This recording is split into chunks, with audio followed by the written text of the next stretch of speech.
আসানসোল পৌর নিগম 28 নম্বর ওয়ার্ডে তৃণমূল কংগ্রেসের প্রার্থী হয়েছেন দলের যুব নেতা ইরশাদ আলম। কর্মী সমর্থকদের নিয়ে ওয়ার্ডের বিভিন্ন অঞ্চলে জনসংযোগ প্রচার করেন তৃণমূল কংগ্রেস প্রার্থী। প্রচারের কিছু মুহূর্ত এবং একটি বিশেষ সাক্ষাৎকার উঠে এল এসবিএন এর ক্যামেরায়। আসানসোল পৌর নিগম 28 নম্বর ওয়ার্ডে তৃণমূল কংগ্রেসের প্রার্থী হয়েছেন তরুণ প্রজন্মের রাজনীতিবিদ ইরশাদ আলম। কর্মী সমর্থকদের সাথে তিনি বাড়ি বাড়ি জনসংযোগ প্রচার করছেন এবং এলাকার পরিস্থিতি সামগ্রিকভাবে খতিয়ে দেখছেন, কোথায় কি করা যেতে পারে তা নিয়ে চিন্তা ভাবনা করছেন। সবার সঙ্গে হয়েছিল এসবিএন এর ক্যামেরায়। কি চিত্র উঠালো দেখাবো আপনাদের। এর পরবর্তী পর্যায়ে আমরা একটি একান্ত সাক্ষাৎকার নেওয়ার চেষ্টা করেছি নির্বাচন প্রসঙ্গে। বিভিন্ন প্রশ্নের উত্তরে কি বললেন তৃণমূল কংগ্রেস প্রার্থী ইরশাদ আলম শোনাবো আপনাদের। जिंदाबाद जिंदाबाद जिंदाबाद जिंदाबाद जिंदाबाद साथ अलग जिंदाबाद जिंदाबाद जिंदाबाद जीतेगा भाई जीतेगा जीतेगा जीतेगा भाई जीतेगा जोड़ा फूल जीतेगा जीतेगा भाई जीतेगा जोड़ा फूल जीतेगा साथ अलग जिंदाबाद जिंदाबाद जिंदाबाद मलाई घटक जिंदाबाद जिंदाबाद जिंदाबाद ममता बनर्जी जिंदाबाद जिंदाबाद जिंदाबाद।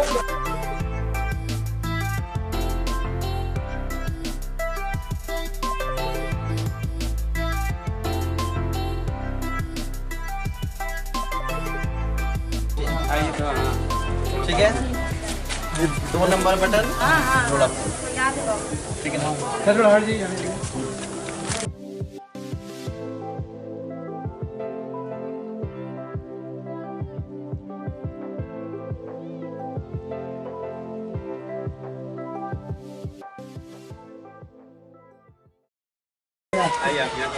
সকাল থেকে ডোর টু ডোর ক্যাম্পেইনিং এ বেরিয়েছেন আসানসোল পৌর নিগম 28 নম্বর ওয়ার্ডের সর্বভারতীয় তৃণমূল কংগ্রেস প্রার্থী ইরশাদ আলম। তার সাথে অনেক কর্মী সমর্থক রয়েছেন, আপনারা দেখতে পাচ্ছেন। আমরা এখানে উপস্থিত রয়েছি, এখানে বেশ কিছু নির্বাচক মন্ডলী আছে। আমরা প্রথমে তাদের সাথে কথা বলে বুঝে নেওয়ার চেষ্টা করব। पिछले से आप लोग जो आसनसोल नगर निगम का जो परिसेवा है वो लोग मिलता है आपको क्या? हम लोगों ने मिलता है, कुछ नहीं मिलता है जी नहीं। जो किसी का जरिया से मिलता है, किसी का जरिया से नहीं मिलता है, दबा देता है। मेरा आदमी का काम भी नहीं है सही से, समझे? अच्छा। कूली कवाड़ी करता, भाड़ा घर में रहता है, फिर भी हम लोग को मतलब कि सही से कोई मतलब ही नहीं है। सरकार का तरफ से इतना सारी अभी आप लोग के लिए सुविधा दे रहा है, कुछ नहीं मिल रहा है कोई आपको। सुविधा नहीं है हम लोगों की तरफ। बरसात में ये अंचल का अवस्था कैसा रहता है? बरसात में तो फार्म तो भरा है, अभी तक कोई मतलब कि जवाब नहीं मिला हम लोग। सारा सामान रह गया, सारा सामान डूब सारा गया। देखिए सब पूरा घर बर्तन सत्यानाश। सब ही हो गया। इतना बड़ा बच्चा का कपड़ा तक नहीं था, दूसरा से मांग के कपड़ा पे। तो ये जो तकलीफ है, ये तकलीफ आपको जो काउंसलर था उसको बताया आप? काउंसलर को हम लोग बोल दिए, सबको दिखा भी दिए, बोल भी दिए। सारा घर देख के भी बोला गए फॉर्म हैं। भरो, हम भरो, तुम लोग म्यूनसिपैलिटी में मतलब जमा होगा। हाँ। म्यूनसिपैलिटी में हम लोग जमा किए, हाँ। आया नाम हम लोग का, अभी तक पैसा का कोई उपाय नहीं है। सामान हम একটা लोग জিনিস का বুঝতে पूरा পারছেন যে ফর্ম ভরেছে, हाँ কর্পোরেশনে জমা করেছে, কিন্তু তারপর এই যে গরিব মানুষগুলো, এই গরিব মানুষগুলো কিন্তু যে তাদের অধিকার, যে প্রাপ্য বঞ্চিত তাদের সুবিধা, সেটা থেকে তারা বঞ্চিত হয়েছে। এই যে বঞ্চিত হয়েছে সরাসরি কিন্তু তারা বলছেন যে কাউন্সিলর আমাদের কাছে এসেছিল, ফর্ম ভরেছি কিন্তু পাইনি। তাহলে এর প্রশ্নের উত্তরটা কে দেবে? প্রশ্নের উত্তরের জন্য ইরশাদ আলমের কাছে আমরা যাব যে এই যে নির্বাচন, এই যে এই যে অসুবিধাটা হচ্ছে, এই যে तकलीफ हो रहा है, जो ये जो एकदम प्रांतिक पिछड़े वर्ग का आदमी का है, ये लोग क्या सोच है आपका इस बारे में? देखिए, सोच यही है कि जब इतना बड़ा आफत यहाँ पे आया था तो लोगों के पास आना चाहिए था, आकर के मिलना चाहिए था, उनके दुख सुख में उनका साथ होना चाहिए था। और मुझे समझ में नहीं आ रहा है कि जब आज सैलाब के टाइम में इतना ज़रूरत लोगों को था तो उस वक्त वो नदारत थे। अभी हम लोग का नदी में बैरिकेडिंग का मामला बहुत, हम लोग इसको उठाए हुए हैं, ज़ोरों शोर से पकड़ा हुआ है। आपने देखा होगा कि 25 नंबर वार्ड में कॉर्पोरेशन के जरिए ही बैरिकेडिंग का काम किया गया, तो यहाँ पर क्यों नहीं किया गया? क्या ये वार्ड कॉर्पोरेशन से अलग है? आप जाइए हाजी नगर में, वहाँ पर देखिए माशाल्लाह हमारे टीएमसी बोर्ड के जरिए बैरिकेडिंग का काम किया गया, लेकिन अफसोस की बात है कि इस वार्ड में नहीं किया गया। तो इन लोगों की परेशानी को हम लोगों ने सुना है।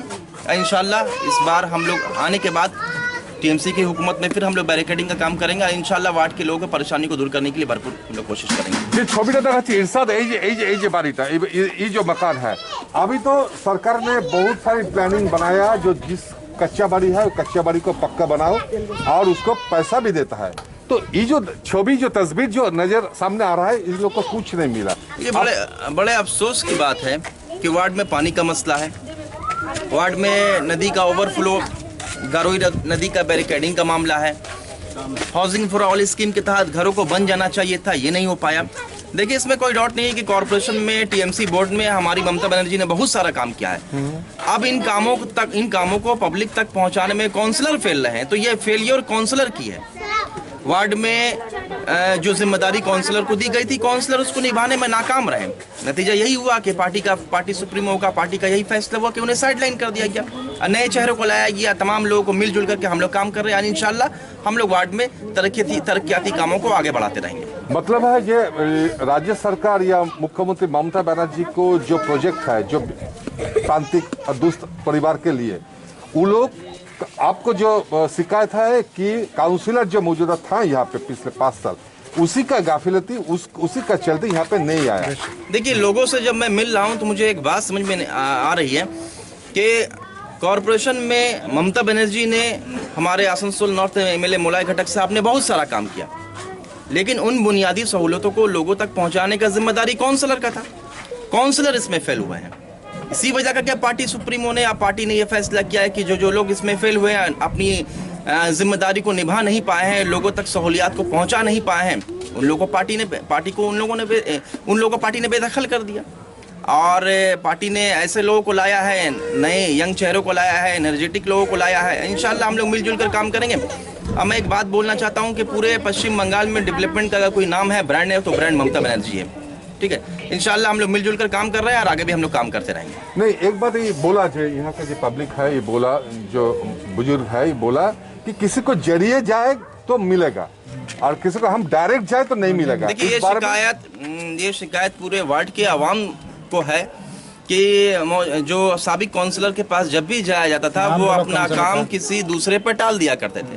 वो कहते थे आप उनसे मिलिए, आप उनसे मिलिए, आप उनसे मिलिए। तो मैं ये कहना चाहता हूँ कि आवाम ने आपको चुना है, आवाम ने आपके एजेंट या रिप्रेजेंटेटिव को नहीं चुना है, तो ये आपकी जिम्मेदारी होनी चाहिए थी कि आप अपनी जिम्मेदारी को सही से निभा सके। उनका रुझान, उनका रवैया लोगों के तय भी बहुत खराब था। लोगों से ये कहते थे कि जाइए, मुझे आपकी वोट की जरूरत नहीं है, आप मेरे वार्ड के नहीं हैं, आप जाइए। इस तरह का सोच या इस तरह का रवैया लोगों के साथ में नहीं होना चाहिए। आप पब्लिक रिप्रेजेंटेटिव हो, आवाम के बीच में होना चाहिए, आवाम का खिदमत में आपको दिलो जान से लगे हुए रहना चाहिए था, लेकिन इस चीज़ में भी वो नाकाम रहे। लोगों के तय उनका रवैया निहायत ही खराब था। इसकी शिकायत पार्टी सुप्रीमो को, पार्टी लीडरशिप को मिलती रही। ये सर, आप तो यंग जनरेशन है, एकदम यंग जनरेशन का नौजवान है, आप राजनीतिविद है। यंग फोर्स के लिए जो ममता बनर्जी चाहता है कि यंग फोर्स मेरा एसेट है, इस बारे में आपका सोच है? देखिए, इस बार ग्राउंड लेवल पे, लोकल लेवल पे पार्टी सुप्रीमो ने, पार्टी लीडरशिप ने जो फैसला यही लिया है कि जो पार्टी में सिर्फ नाम के बुनियाद पे लोगों को नहीं रखना है या सिर्फ फेस है इस बुनियाद पर लोगों को नहीं रखना है, पार्टी में लोगों को काम के बुनियाद पर रखना है।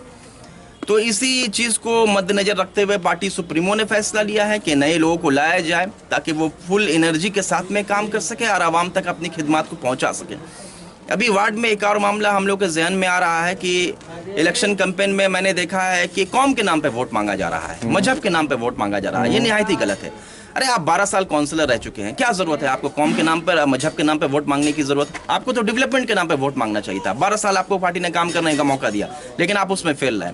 तो इस तरह का कौम के नाम पर, मजहब के नाम पर वोट मांगने से आप कम्युनिटी को और नुकसान पहुंचा रहे हैं। क्या सोचा है आपको? आप तो एकदम यंग जनरेशन, एक तो एजुकेटेड आदमी है। मजहब और धर्म का नाम पर बुनियादी जो अभी राजनीति हो रहा है, इसको खिलाफ आज का आपका आवाज कितना बुलंद होगा? देखिए, मजहब के नाम पे, कौम के नाम पे ये काम करती है बीजेपी। हमारी पार्टी सेक्युलर पार्टी है, ममता बनर्जी सेक्युलर लीडर है, हमारा स्टेट का जो फैब्रिक है वो सेक्युलर है। तो हम लोग कभी भी मजहब के नाम पे या कौम के नाम पे वोट नहीं मांगेंगे। हिंदू, मुस्लिम, सिख, ईसाई सब आपस में मिलजुल कर भाई भाई की तरह रहते हैं। किसी एक तबका को किसी के खिलाफ में वर्गलाने का काम ये हम लोग नहीं करते हैं। और मैं एक बात बोलना चाहता हूँ खास करके इस वार्ड के कैंडिडेट के लिए जो कि अपोजिशन में है, कि यहाँ पर ना तो कौम खतरे में है, ना मुसलमानों को दबाया जा रहा, कुचला जा रहा, यहाँ पर आपकी सियासत खतरे में है। और जो इलेक्ट्रल है आपको 28 नंबर वार्ड का, आपको आशीर्वाद करे और आप जीत जाए, इसके बाद जो आम पब्लिक आएगा, आप देखेगा जो ये बीजेपी है या तो सीपीएम है या तो कांग्रेस है, ये सोच आएगा ना आम पब्लिक, इरशाद आलम के पास आम पब्लिक आया परिसेवा देना है, ये सोच काम करेगा। देखिए, जो रिप्रेजेंटेटिव होता है, पब्लिक रिप्रेजेंटेटिव, उसको डाउन टू अर्थ होना चाहिए। उसको समाज में लोगों के साथ में घुल मिल कर रहना चाहिए। उसको एक अपना स्टैंडर्ड बना लिया कि अब हम इससे लोगों से मिलेंगे नहीं, हम लोगों से जुड़ेंगे नहीं, हम अपना काम किसी और के जिम्मेदारी दे दिया, ये नहीं होना चाहिए। तो हम लोग की कोशिश यही रहेगी कि मिलजुल करके इखलाक मोहब्बत से लोगों के साथ मिल करके, लोगों के घरों में जा करके उनके परेशानियों को जान करके, हमारी पर्दानशी माँ बहनें जो हैं उनके घरों में जा करके उनके परेशानियों को जान करके उनके मसलात को हल करें। और मैं यही कहना चाहता हूँ कि आप जिस पार्टी से हम लोग जुड़े हुए हैं, इस पार्टी का पैगाम भी है, मैसेज भी यही है, ममता बनर्जी का भी मैसेज यही है कि आप लोगों के पास जाइए, लोगों से जुड़िए, लोगों का काम कीजिए, क्योंकि हमारा लीडरशिप बनाती है अवाम, जनता। ममता बनर्जी हमारी वो ग्राउंड लीडर है, ग्राउंड लीडरशिप उनके अंदर है। तो हम लोग उनके नक्शे कदम पर चल रहे हैं। जैसे दुआरे सरकार है, अब दुआरे काउंसिलर बनेगा। जी बिल्कुल, दुआरे सरकार हमारी वज़ीर आला ममता बनर्जी का एक ड्रीम प्रोजेक्ट है। माशाल्लाह ये प्रोजेक्ट पूरे बंगाल में बहुत कामयाबी से चल रहा है और इस प्रोजेक्ट को पूरे बंगाल के, पूरे हिंदुस्तान और पूरे वर्ल्ड में इसको मान्यता दी जा रही है। ममता बनर्जी का ये एक बहुत शानदार सोच का ये मामला है कि आज तमाम लोग इससे फैज़याब हो रहे हैं। हम लोग वादा करते हैं वार्ड नंबर 28 के आवाम से कि जिस तरह से द्वारे सरकार आया है उसी तरह से द्वारे काउंसलर भी आएगा और आपके घर घर में आकर के आपके परेशानियों को हल करने की भरपूर कोशिश करेगा। वार्ड का पब्लिक को क्या बोलना चाह रहा है आप? मैं वार्ड नंबर 28 के आवाम से मुखातिब होकर कहना चाहता हूँ कि मैं आपके बीच का लड़का हूँ, आपका बड़ा भाई हूँ, आपका छोटा भाई हूँ। किसी भी तरह के नाइत्तफाकी से बचते हुए, किसी भी तरह के टेंशन से या किसी भी तरह के लोगों के बीच में आकर के लोगों से मिलजुल करके मैं काम करने की कोशिश करूंगा। आप लोग मुझे एक बार खिदमत करने का मौका दें। इंशाल्लाह ममता बनर्जी का जो भी काम हुआ है, ममता बनर्जी जो भी काम कर रही है, मैं इन तमाम फैसिलिटीज़ को आपके घर घर तक पहुंचाने की कोशिश करूंगा। यही हम लोग का मंशा है। जीत का कॉन्फिडेंस लेवल कितना है आपको? 200%। वार्ड में तृणमूल कांग्रेस का ही कैंडिडेट होगा और आसनसोल म्यूनसिपल कॉर्पोरेशन में तो 200% टीएमसी का ही वोट बनेगा। इसलिए हम लोग तृणमूल के साथ साथ शाना बशाना मिला करके दूसरे वार्डों के टीएमसी काउंसलरों के साथ में शाना बशाना मिला करके हम लोग इस वार्ड को भी कामयाबी की तरफ आगे बढ़ाते चले जाएंगे। Thank you.